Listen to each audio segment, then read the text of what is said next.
Please look at what has happened recently in Bihar. தற்போது மிக சமீபத்திலே பீகாரில் என்ன நடந்தது என்று பாருங்கள். The chief minister of Bihar has been removed and a BJP man has been placed there.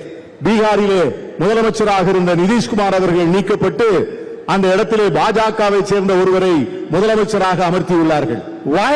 Because the chief minister of Bihar is compromised. ஏன்?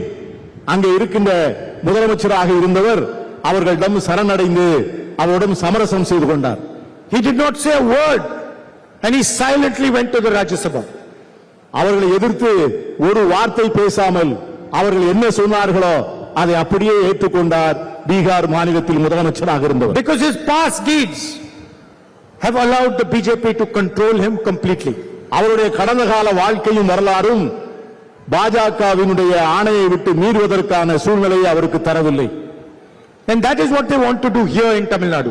அதைத்தான் தமிழ்நாட்டிலும் செய்ய நினைக்கிறார்கள். They want to have a government which they fully control. அவர்கள் தங்களுடைய முழு கட்டுப்பாட்டில் உள்ள ஒரு அரசை தமிழ்நாட்டிலே கொண்டு வர நினைக்கிறார்கள். They want a chief minister who does exactly what they say.